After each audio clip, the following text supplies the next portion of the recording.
Almost drank your water. Did you have a sip of that? Okay, I'll take a sip. This isn't going to turn me into a liberal, is it? I've already been accused of being a liberal. Okay, sir. Oh, they do accuse me. But anyways, here we go. Sorry, folks. Oh, Douglas. It is far too late for that, my friend. You are a liberal. Boy, here we are. They want credit. That's what this really is about, okay? This whole development fee thing that came out yesterday, right now, headlines are celebrating it. A housing breakthrough. We're finally moving the needle on the housing stuff. Mark Carney and Doug Ford came to our rescue, cutting development fees to get homes built again. Boy, guys, that sounds great, doesn't it? And he's not even a liberal. He's afraid the water will turn him liberal. But despite that sounding like action, despite that sounding like leadership, here's the number they don't want you to hear. Development charges in the GTA alone have risen 176% since 2011. 176%. So, when they say they're cutting fees for you for the next 3 years, here's what they're actually doing, though I think most of you can read the tea leaves on where this is going. They're partially rolling back a problem that they created in the first place. And today, we're not just calling that out, we're going to prove it with receipts, because that's so much fun when we can prove them wrong. We're going to use data, we're going to use receipts, and with one very uncomfortable question attached to it all. If Mark and Doug, if you are going to fix it now, if you can fix it now, why in the Sam hell didn't they fix it before it broke the housing market? Let's tap into the truth. Welcome to Bakes on Things.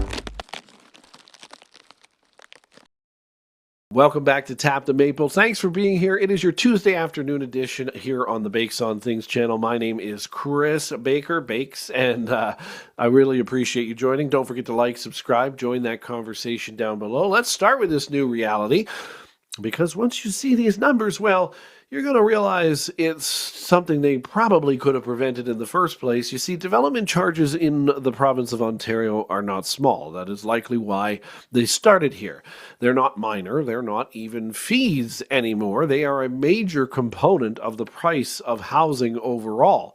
You see, in some Ontario cities, development charges exceed $120,000 per unit. Detached homes in Toronto can carry $180,000 plus in charges alone. These charges can add 8% to 16% to the price of a home. Think about that for a second. 16% over what your home is probably worth because of fees. This is before land, this is before labor, this is before materials. You're already tens or hundreds of thousands of dollars deep in government-imposed costs. And here's where it gets way worse, folks. It's like the fact that they think you're going to believe this, and I really hope you didn't believe that press conference. Certainly the lady in the background. Remember this lady?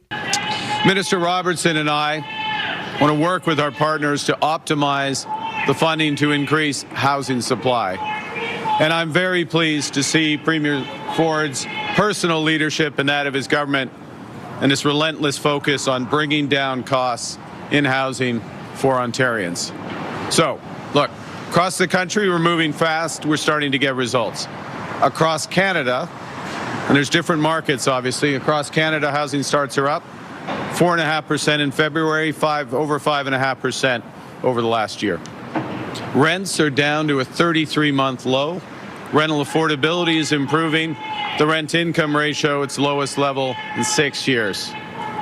Rent here in Etobicoke for a two-bedroom is down 8.4% compared to last year. I can outlast her. Awesome. But anyway, this didn't happen overnight. This was a slow, steady escalation that nobody in power had ever stopped. Development-related taxes and fees have risen 33% in just the last 2 years. Municipal reliance on these fees has grown for decades. Governments increasingly shifted infrastructure costs onto the new home buyers. Now, why would they do this? Well, because it was politically easy to do. That's why they did it.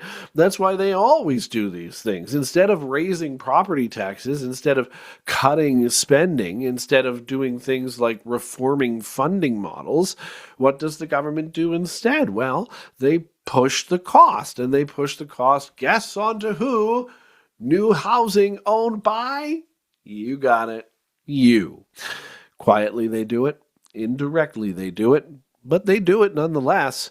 They do it almost invisibly. And yet, here we are, about to cut back on those taxes. Thank you so much, Mark and Doug. Wow. And for those who have already paid it over the last 10 years, well, that you get nothing. So, and this is where the system becomes absurd, because development charges don't just increase home prices. They get layered on top of layers on top of layers. We call this charge stacking. And the problem with charge stacking is that it's compounded on top of each other.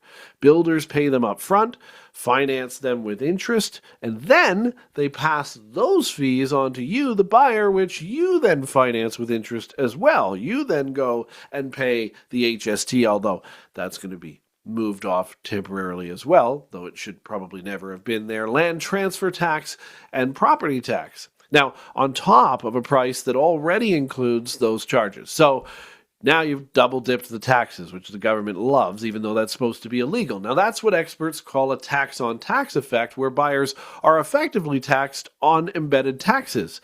And yet, somehow, despite that probably being illegal in some way, or at least unethical, we're supposed to believe that this system was designed for affordability, that they did this for you, that we have you at heart. We're going to have better infrastructure. Look at the parks you're getting. Look at the roads you're getting, despite all the needles in the parks and the potholes in the roads. Now let's connect those dots even further, shall we? Because this is where our argument becomes undeniable. When you increase the cost of building, you get less building. That's simple. That's how it works.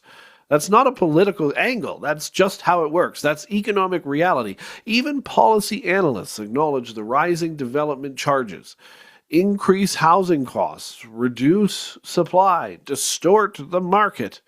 All things we've seen, right? And in Ontario specifically, since we're talking about Ontario's announcement, there's evidence that excessive fees have led to a lot of other things going on. Things like fewer homes being built, as we said, billions in lost economic activity in various centers across the province, tens of thousands of missing housing units, and by the way, they're not likely to meet the targets they set out yesterday. So when politicians now say we need to build more homes, what they're really saying is we need to build the homes we didn't build before. The honest response would be that. Or, then why did you make it so expensive to build them in the first place, causing them not to be built, which you now have to catch up on, which you're calling new housing building and trying to look at it as economic improvement? Oh, anybody else need just a glass of wine right now? Now, we get to the announcement here too, because Mark Carney and Doug Ford reducing development fees is so laughable. I mean, for 3 years, okay, great. I'm glad you're doing it. I mean, that might help future homeowners not pay the exorbitant taxes, and okay, but let's call this what it is. This is not reform. It is not innovation. It is not leadership, that's for sure. It is a reversal. That's what it is. It is a partial, temporary reversal of the fees your government's created over the last decade, of a policy direction that went far too far, and you know it.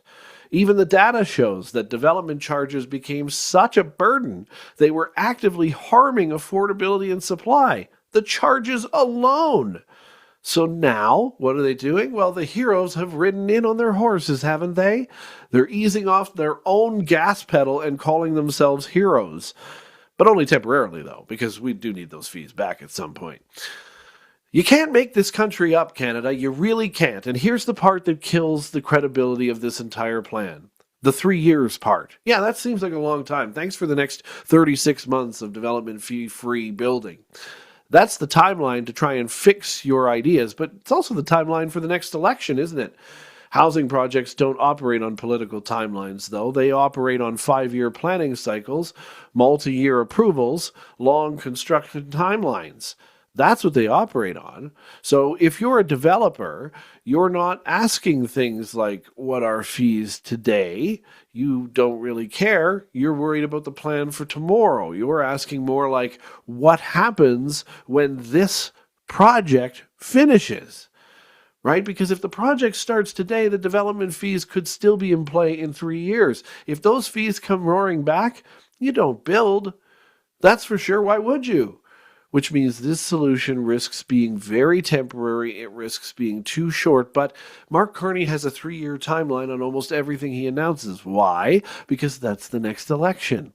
So it's too short, it's too uncertain, it's too political.